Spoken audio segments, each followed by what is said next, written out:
Mom called me trash at Christmas, all because I became more successful than my golden brother and expected me to just laugh. I didn't laugh. I didn't yell. I just packed my bags in complete silence. Dad said, "You're overreacting." My mom said, "Goodbye." I said nothing.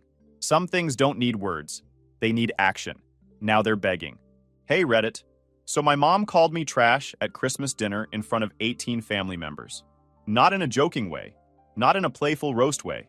She looked me dead in the eyes and called me the family disappointment, the trash who got lucky, while my golden child brother sat there smirking like he just won a prize. She expected me to laugh it off like I always did. Take the hit. Smile through it. Keep the peace.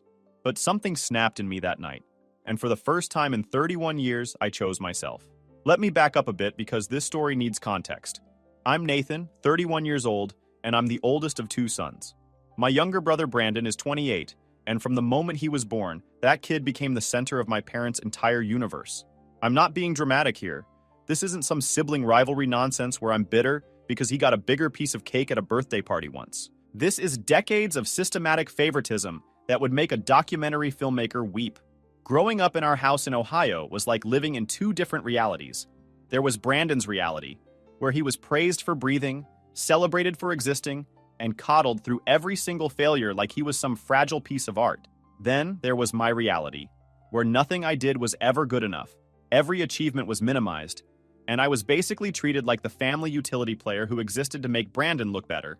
When I was 16, I worked part-time at a grocery store to save money for a used car. Took me 18 months of stocking shelves and dealing with entitled customers to save up $3,000. My parents contributed exactly zero. They said it would build character. You know what they did when Brandon turned 16? They bought him a brand new Mustang. Cash.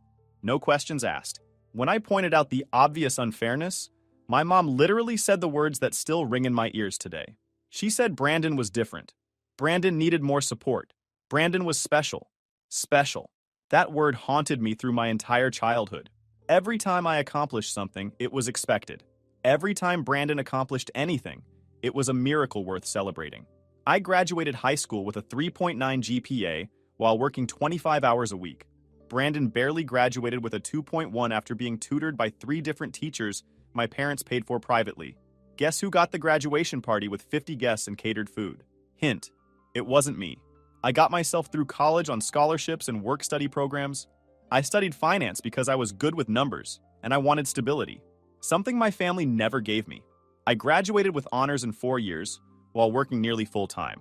Brandon dropped out after 3 semesters because college wasn't for him. My parents paid off his $28,000 in student loans anyway. They said he needed a fresh start. Meanwhile, I'm over here drowning in student debt because apparently I was supposed to figure everything out on my own. Character building and all that. When I asked my parents if they could help with even a portion of my loans the same way they helped Brandon, my mom actually laughed. She said I was perfectly capable of handling it on my own. She said Brandon needed more help because life was harder for him. Harder. For the kid who never worked a job, never struggled academically without paid tutors, and never had to worry about whether he could afford textbooks. The double standard was so blatant it would be funny if it wasn't my actual life. I remember one Thanksgiving during my junior year when I came home stressed about finals and my part-time job schedule. I mentioned that I was working extra shifts to cover rent, and my mom looked at me like I had said something offensive. She told me I should focus more on family and less on money. This was the same woman who had just written Brandon a check for $2,000 because he wanted to take a road trip with his friends. The same woman who never once asked me how I was managing financially or if I needed anything. After college, I moved to Arizona for a job opportunity. Entry-level analyst position at an investment firm. Nothing glamorous. Definitely not impressive to my family who thought I was wasting my potential by not staying close to home like Brandon did. For years, I grinded. I'm talking 12-hour days, weekend work, constantly proving myself. I climbed the ladder the hard way because nobody handed me anything. Ever. Brandon bounced around through a series of jobs during this time. Retail, restaurant work, a brief stint as a personal trainer that lasted maybe 4 months. My parents subsidized his rent every single month. They bought his groceries. They co-signed his apartment when his credit was too garbage for him to qualify a loan. They even bought him a new car when the Mustang finally gave out after years of neglect. But here's where things started to shift. By 29, I had worked my way up to senior portfolio manager. I was handling accounts worth millions. I was making more money than both my parents combined. And suddenly, the family dynamic started getting weird. My mom would make these little comments whenever I visited. Things like asking if I really needed such a nice apartment, or questioning whether my job was stable enough, or suggesting that maybe I was working too hard and should slow down like Brandon, who had found peace in simplicity. Peace in simplicity. That's what she called her grown son living off their retirement savings while delivering food part-time and playing video games 16 hours a day. Brandon never said anything directly, but I could feel the resentment radiating off him every time I came home. The way he'd go quiet when I talked about work. The eye rolls when I mentioned anything about my life in Arizona. The comments about how some people just get lucky, while others have to struggle. Coming from the guy who had everything handed to him his entire life. The audacity was almost impressive. I tried to keep the peace for years. I really did. I sent money home when my parents complained about expenses. I bought Brandon birthday gifts he never acknowledged. I flew home for every major holiday, even though it meant using vacation days I could have spent actually relaxing. I did everything a good son and brother was supposed to do. And none of it mattered, because in their eyes, I would always be the difficult one who left, the cold one who chose career over family, the one who needed to be knocked down a few pegs. Which brings us to last Christmas. The Christmas that changed everything. My company had just closed a major deal that I led. We're talking the biggest acquisition in the firm's history. My bonus alone was more than my dad made in 2 years. I wasn't going to brag about it because that's not who I am. But I was proud. For the first time in my life, I felt like I had actually made it. Like all those years of sacrifice and grinding had finally paid off. I flew home for Christmas with actual hope in my heart. Stupid, I know. But I thought maybe this year would be different. Maybe they would finally see me. Maybe they would finally acknowledge that their oldest son had built something real. My parents had invited the whole extended family. Aunts, uncles, cousins, grandparents. 18 people crammed into their modest house for Christmas dinner. The house was decorated like a holiday catalog, and my mom had been cooking for 3 days straight. Everything looked perfect from the outside. Brandon was there, of course, holding court in the living room like he always did. He had a new girlfriend named Ashley who seemed nice enough. She was a dental hygienist who clearly had no idea what she was getting into with my family. Brandon was telling some story about his new job opportunity that turned out to be an MLM he had just joined. My parents were nodding along like he had just announced he cured cancer. When I walked in, the reception was lukewarm at best.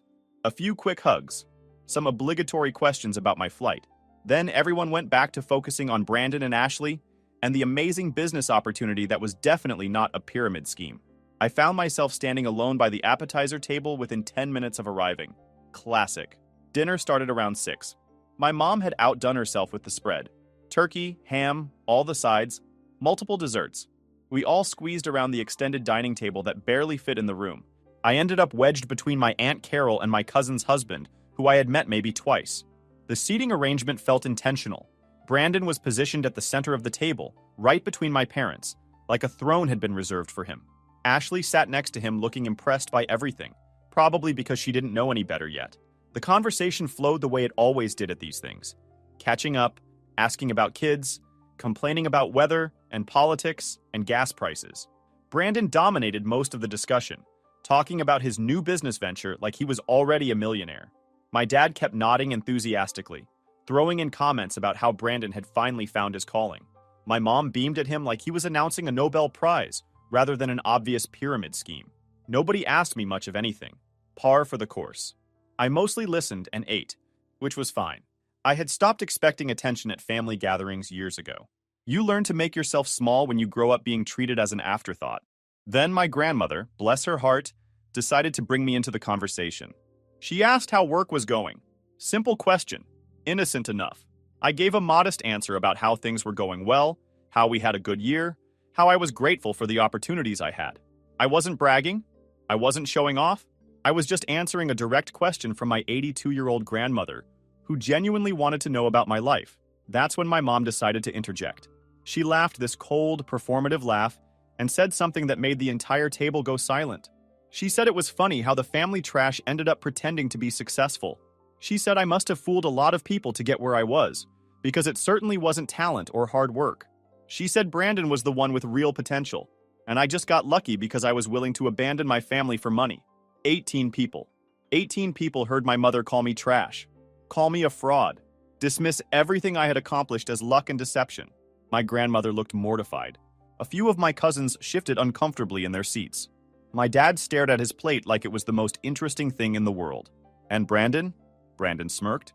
That little smirk that said he had won. That said, no matter what I accomplished, I would always be beneath him in our mother's eyes. For a moment, I felt that familiar urge to smooth things over, to laugh it off, to make a self-deprecating joke that would diffuse the tension and let everyone pretend nothing happened. That's what I had done my entire life. Take the hit, keep the peace, protect everyone else's comfort at the expense of my own dignity. But something was different this time. Maybe it was the years of accumulated disrespect. Maybe it was the fact that I had just accomplished something genuinely significant and it still wasn't enough. Maybe it was seeing that smirk on Brandon's face one too many times. Whatever it was, something in me went cold. Not angry, not sad, just cold.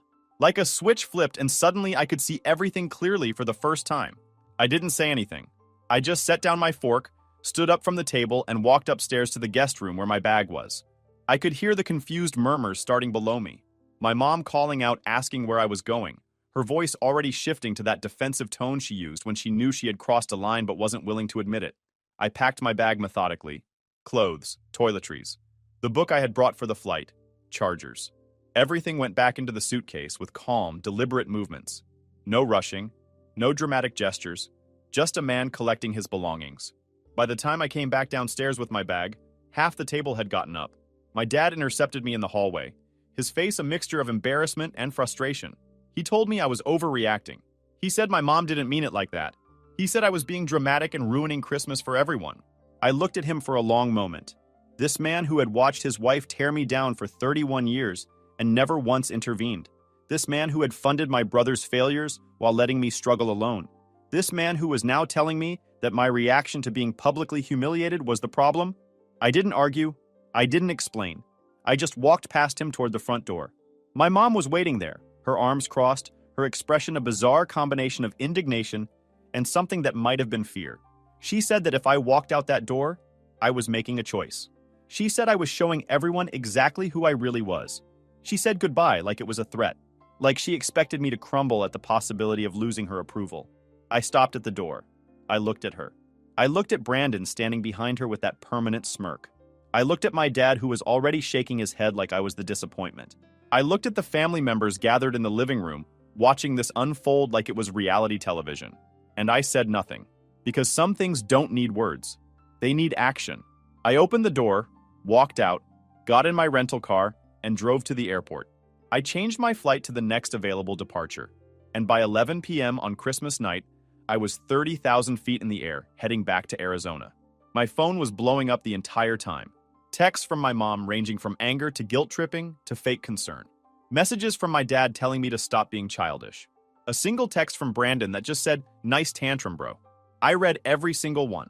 Then I turned my phone off and ordered a ginger ale from the flight attendant. For the first time in my life, I felt free. The weeks after Christmas were interesting. I went back to work. I focused on my job. I hit the gym harder than I had in years. I reconnected with friends I had been neglecting. I did all the things that people say you're supposed to do when you're working through something difficult.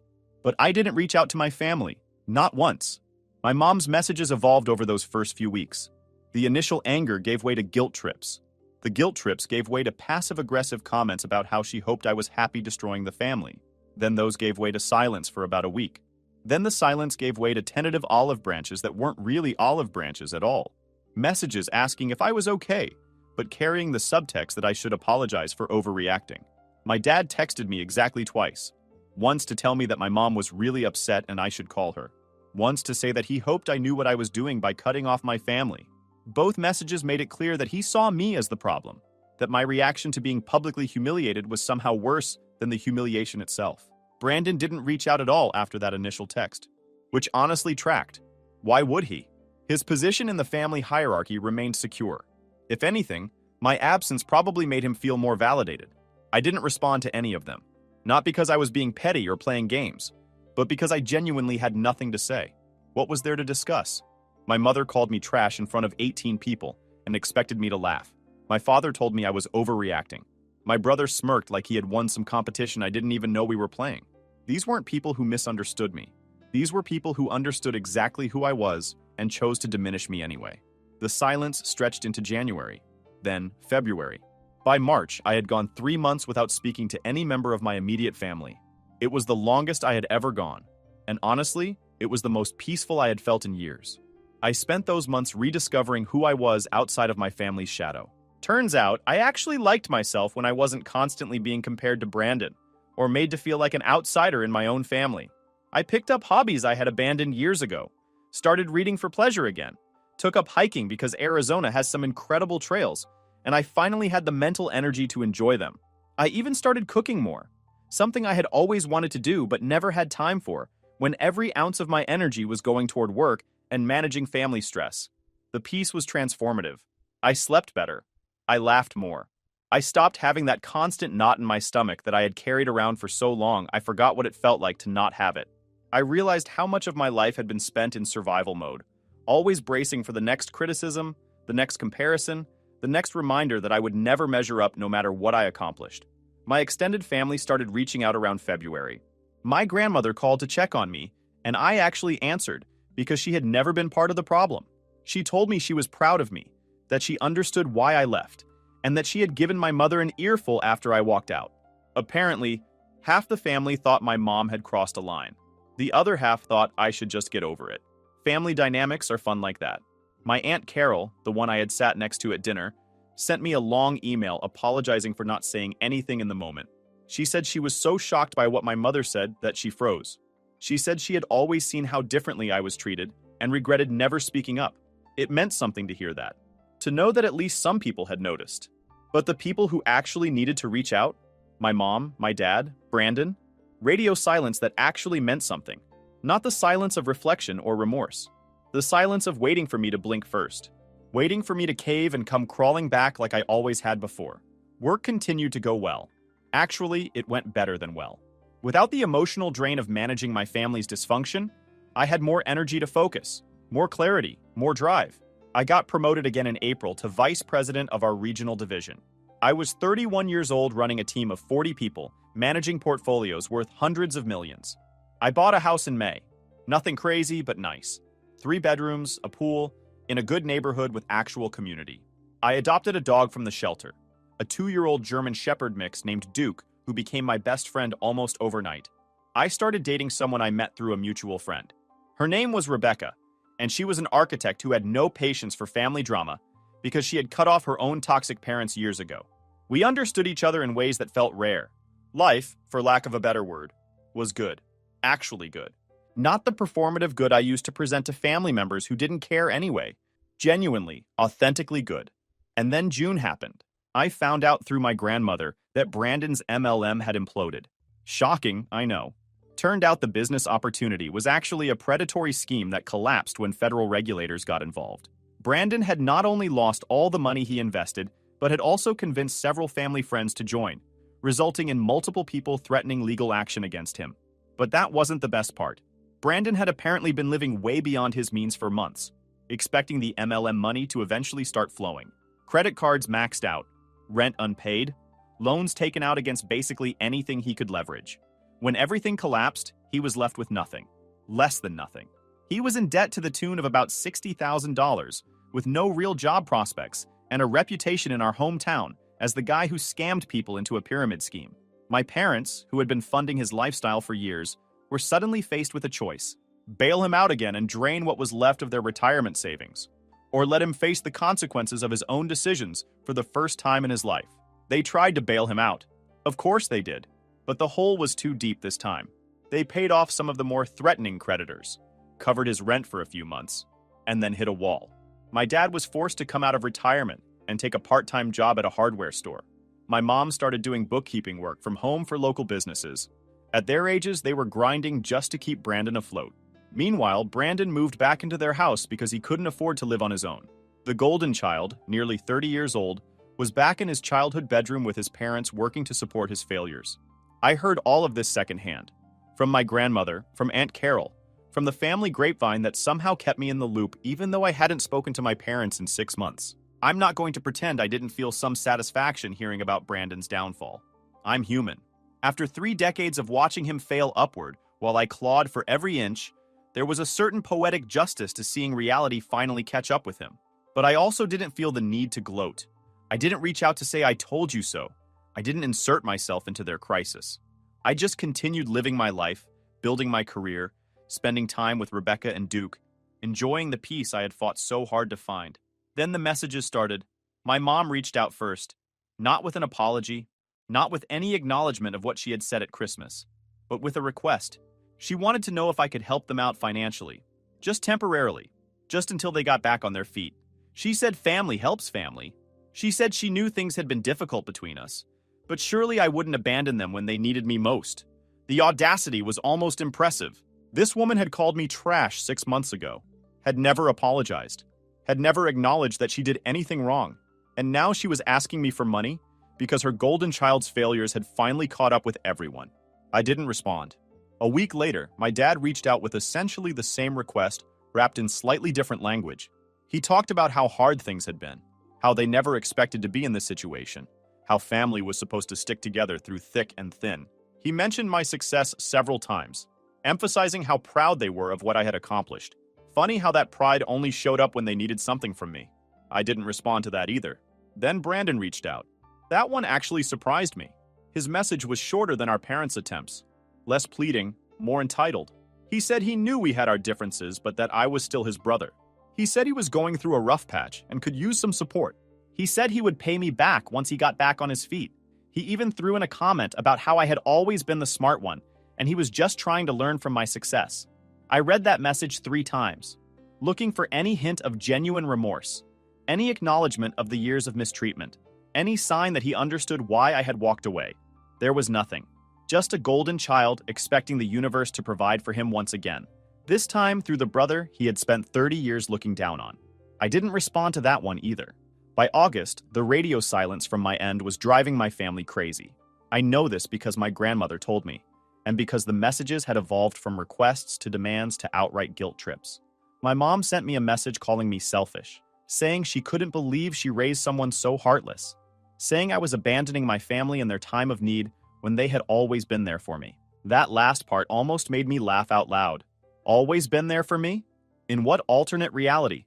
My dad tried a different approach. He sent me a long message about how he was disappointed in the man I had become, how success had changed me, how he remembered when I was a little boy who cared about family above everything else. He said he hoped I would find my way back to who I really was before it was too late. Brandon's messages got more aggressive. He called me a sellout, said I thought I was better than everyone, said I had always been jealous of him, and this was my way of finally getting revenge. The projection was almost too perfect. Through it all, I maintained my silence. Not because I was playing a game, not because I was trying to manipulate anyone, but because I had genuinely moved on. Their chaos wasn't my responsibility. Their financial problems weren't my concern. Their emotional needs weren't mine to manage. Then my mom showed up at my house. I don't know how she got my address. Probably from one of the extended family members who I had trusted to respect my boundaries. I came home from work on a Tuesday evening to find her sitting on my front porch, looking older and more tired than I remembered. Duke was going nuts inside, and I took a moment to compose myself before approaching. This was the first time I had seen her face to face since Christmas. Nearly 8 months of silence, and here she was, uninvited, on my doorstep. She stood up when she saw me coming. There were tears in her eyes.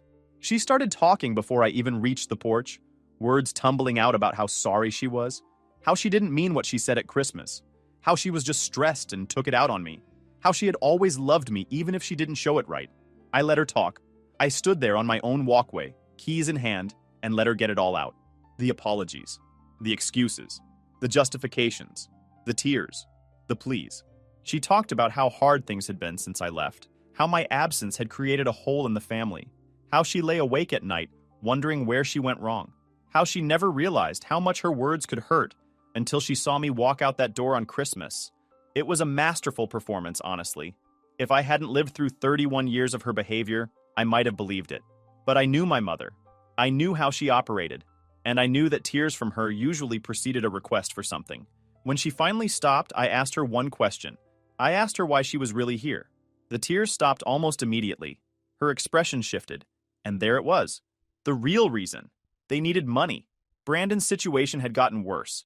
There were legal issues now. Potential lawsuits from people he had recruited into the MLM. They were facing financial ruin. and they needed my help to prevent it. I nodded slowly. I told her I understood. I told her I appreciated her coming all this way. Then I told her no.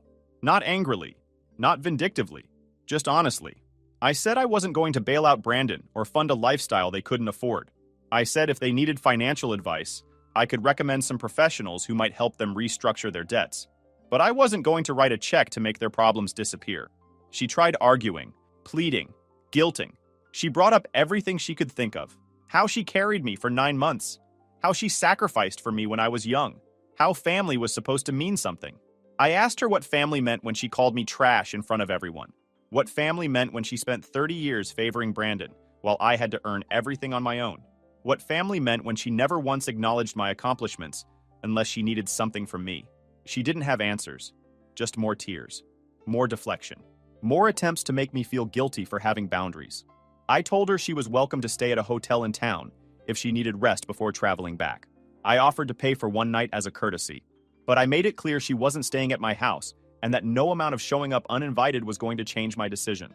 She left without taking me up on the hotel offer. I watched her rental car disappear down my street, and I felt nothing. No guilt, no sadness, no second guessing. Just the calm certainty that I had made the right choice. The months that followed my mom's visit were interesting. The family divide became permanent. Those who supported my decision maintained their relationships with me. Those who thought I was being cruel gradually stopped reaching out. And honestly, both outcomes were fine with me.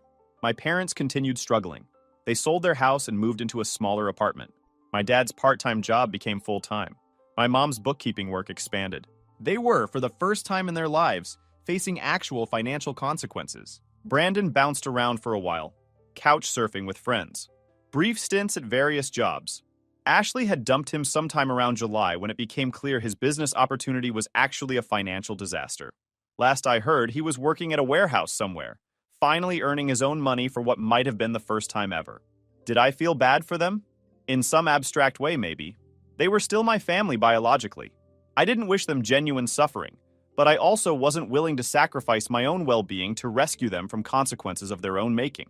Rebecca and I got engaged in November. Duke was the ring bearer at our engagement party, which was exactly as adorable as it sounds.